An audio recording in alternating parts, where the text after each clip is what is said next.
Cosmetic and weight loss surgery is on the rise. The cost of a gastric sleeve privately in the UK can be anywhere between 7 to 11,000 quid. Now, Turkey, as a result, has become a hotspot for Brits seeking cheaper procedures at less than half the price. And it's fair to say that business over there is booming.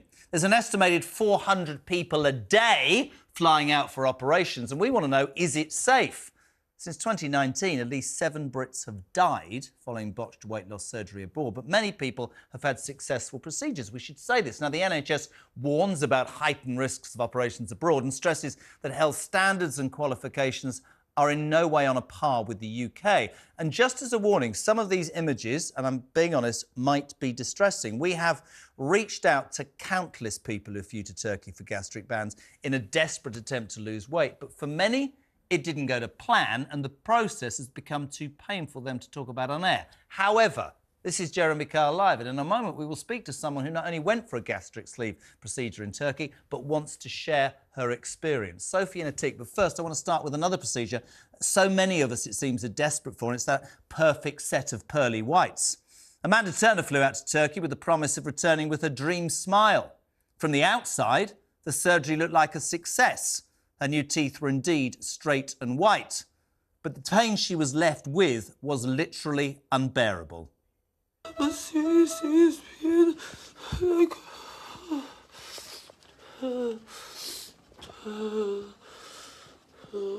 terrible. Unfortunately, Amanda isn't the only person who's had an awful experience with her smile. I came out in shock, actually. I would say I was just in shock. I was like, whoa. So I have veneers, and one has just fallen out. It hurts so bad, like no numbing, like barely anything, like it hurts so bad. Turkey teeth, broken at the back. Now I'm going to have to go to Turkey and get them fixed. Please avoid, because you will regret it. Even if they're good at that time, and a few years later you'll regret it.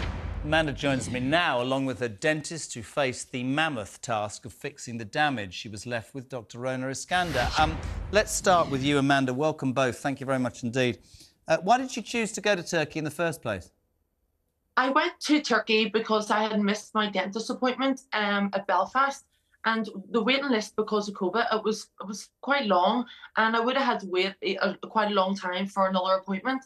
So I thought, you know, sorry, go ahead. No, go on. Sorry, sweet. Carry on. I thought that by going over to Turkey, I would be over and back in the space of 1 week. All the work that I would want done would be completed. I was already in pain, but then I thought I would be pain-free at the time, but it just seemed too good to be true, which it was. There's the point, too good to be true. Easy to get an appointment. When you tell this story to people, they go, geez, tell them how you made an appointment, how much it cost and how quick and easy it was with no checks.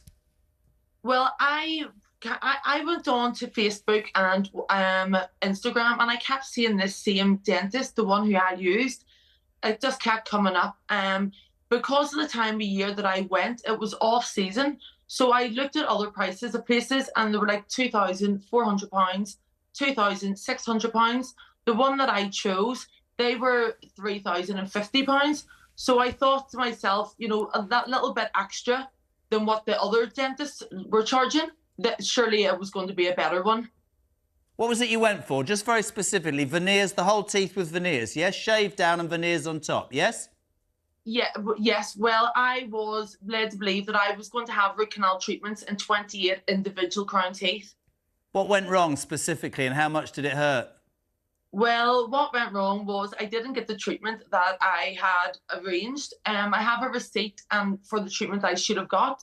I have a 20-year warranty for my 28 individual crowns, but I left with 6 link bridges, which were incorrectly fitted. They had been dropped on the floor 2 days prior to being glued into my mouth. I had multiple infections. I was left with no temps to cover my little shaving down pegs. It just got so bad that it almost cost me my life. And I want to make the point specifically, and you just said it there, Amanda, and I want to bring in Dr. Rona Iskander. Rona, thank you for joining us. Apart from the horrific stories that we've heard, and thank you to Amanda for coming on.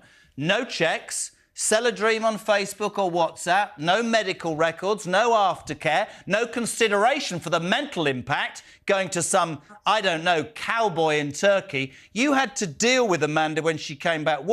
Talk to me, give a warning, tell us the reality. So I think there's a real problem because a lot of people are being targeted on social media. And as Amanda said, she kept seeing the same clinic. The algorithm knows when you're looking to have your teeth done. And Jeremy, I think it's important to stipulate that people are desperate at the moment in the UK. So some people go for cosmetic reasons, i.e. they just want their teeth to look good because of the pressure of social media, feeling like they need to look like certain celebrities, influencers, etc. And there are certain people that can't access healthcare on the NHS. So they have to go because they're in pain. But regardless of which group of people you are, the big problem is that these people are being assessed online. They're sending a Facebook or an Instagram message, photos of their teeth, and then immediately flights are being booked. They're not given proper treatment plans or the options. So, for example, when I had met Amanda, she didn't know she could have taken other routes. And what we're seeing more and more is that people are given only the option of having their teeth crowned. Crowns mean that you're drilling down 80 to 90% of the natural tooth structure in some cases, and you're putting something on top of the teeth. Now, the problem is that once the tooth structure's gone, it's gone forever. You can experience nerve problems. The teeth are weaker, so are more likely to snap at the gum line, which means that you're more likely to need dentures or implants in the future. And no long-term aftercare is given. So by the time Amanda came to me, we had discussed moving forward what we could do. But unfortunately, as she'd already said, she developed a life-threatening condition. She developed an abscess which compromised her airways. And at that point, Amanda could not fly from Ireland to see us in London, let alone fly back to Turkey. And I think this is what people aren't understanding. Yeah. That when the complications arise, you can't just get back on that flight. And it's very, very rare that a UK dentist is going to feel comfortable also touching the work of someone else.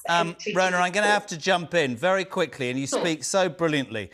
There is no way, is there, that a dentist in the United Kingdom would be allowed to fit 28 crowns on healthy teeth. This is a major concern. I want you, looking down the camera, saying to people who are being sold this dream, which can cause, as Amanda said, real misery. What's your advice as a dentist to those people considering this? I think my advice is, if you are considering going for treatment abroad, get a second opinion in your home country. Why? Because number one, people speak the language. Number two, they're going to give you different treatment options. And as you rightly said, I would never perform 28 crowns on somebody just to change the colour of their teeth, which is one of the reasons people go to have their teeth abroad. In fact, I'd lose my licence. Yeah. Because here in the UK, we have to be made accountable. We're made accountable for the decisions that we make. We have to justify them. So please, please do your research and at least get that second opinion. Rona, Amanda, both of you, thank you so much for making it JK Live tonight. Now, we said earlier, Sophie Parsons flew to Turkey last year for a gastric sleeve and paid just £2,000. And this is shocking. This included the surgery, accommodation, food and a guest to join her. The same operation in the UK would cost £9,000 privately. Now, Sophie was considered obese before the surgery, and she said it was a success. However, what's interesting is this brave lady now campaigns against others who would follow in her footsteps. Sophie, welcome to Jeremy Kyle Live. Explain to me why you went there. It was a success, and now why you're telling people be really, really careful. It was a success. I went there because of the cost in the UK. It's extortionate and it's just not affordable, especially in the current climate that we're facing. If I could have afforded to get it done in the UK, I've got a friend who got it done in the UK because she had the funds to do that, and it's absolutely amazing. She's got all the aftercare that she needs. And my surgery was successful. And do you mind me showing pictures of you before the operation? Yeah, There are some pictures of Sophie before, and you decided that this was a decision. How much thought, how much discussion? Was it that whim? I want to lose this, I'm just going to go to Turkey. It was a whim. I had tried dieting for a number of years, tried all different diets, none of them worked. So then I've seen people have the weight loss surgery. My friend had the weight loss surgery and it was successful. So I looked into some companies on Facebook. How easy to book and what background checks? Because this is really, really important to people looking at this tonight. You know, how easy? Just tell them how you booked. I booked through Facebook and then on WhatsApp. I mean, so no checks, not on your mental health, no checks on your medical history, they asked a basic amount of questions, but it was your weight, your BMI, and if you're diabetic. Can I bring in Dr. Shaw Summers, a bariatric surgeon specialising in weight loss here in the UK, both privately and for the NHS. Dr. Shaw, thank you so much indeed for coming on. I did tell the gang when we were putting together this several years ago, I was witnessing for a television show a bariatric operation in Sunderland, actually. It's an astonishing procedure. Can I get your reaction tonight to something that has become almost an epidemic in this country? How many Brits are doing this, and what would you say to these people? I know Sophie's was OK, but many are not. People are losing their lives, aren't they? I think it's become a real problem in terms of people expecting the magic result without figuring out that there is a great deal of preparation that needs to be done before you have this surgery. You need to have the right procedure discussed with you and the implications, both short and long term. And then you need to have the aftercare. These things don't work well in the long term if you have no aftercare. And unfortunately, just buying the procedure you wish for isn't always the right thing. So lots of people are doing this. I'm afraid when it doesn't go well, the NHS has to pick up the tab, and it's really playing havoc with NHS units like mine, where we have to spend a lot of time fixing problems that occur from Turkey weight loss surgery and elsewhere in Europe, because they just don't have the regulations we have. We're obliged to throw away our disposable instruments after one use. They reuse them. That's how they cut the costs. It's not magic. They just cut costs. How many gastric surgeries do you think a Turkish surgeon would do on a daily basis, my friend, compared to the UK? Well, I've had reports of them doing between 8 and 10 a day, and it's really a factory production line. I wouldn't want to be patient number 1 or 2 or 8 or 9 or 10, really, because, you know, in the UK, your average surgeon would do about 5 or 6 at most and take care over them and be personally involved with them. You know, most of the time, the UK patients who go over to Turkey won't meet their surgeon until the time of the operation. And that's just not allowed in the UK. You have to have a discussion with the surgeon who takes personal responsibility. And I agree with Dr. Rona. My advice to anybody thinking about this is please go and see a UK surgeon first. You may still go to Turkey, but at least you might choose the right procedure and you might talk about the aftercare required. I mean, I completely agree. And one thing, Sophie, that's come through from Rona and from Shaw there is that it's all well and good to buy the cheap surgery. It's all well and good to feel like you're getting a deal and I'm jumping the queue and I can do it on Facebook and WhatsApp and I don't need to go through this bloody process. It's aftercare, and it's the mental impact on people's, you know, health, mental health. You didn't get any aftercare, did you? Any help? So the aftercare they offer, obviously when you come home after the 5 days, is via WhatsApp. So we got put in a group chat with the doctor, with a nurse and a translator, and it was all translated via that.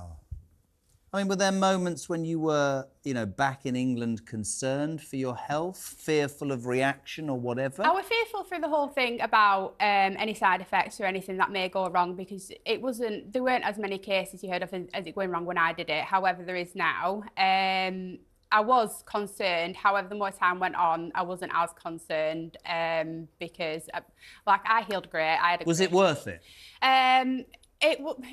I've had great results. It was worth it. However, but you wouldn't do it again? I wouldn't have weight loss surgery. Why? And that's the message. Why would you not do it again? I just wouldn't have weight loss surgery again. It's very mentally challenging. I love my results. I'm so happy with them. It's just more mentally challenging than I thought it would be.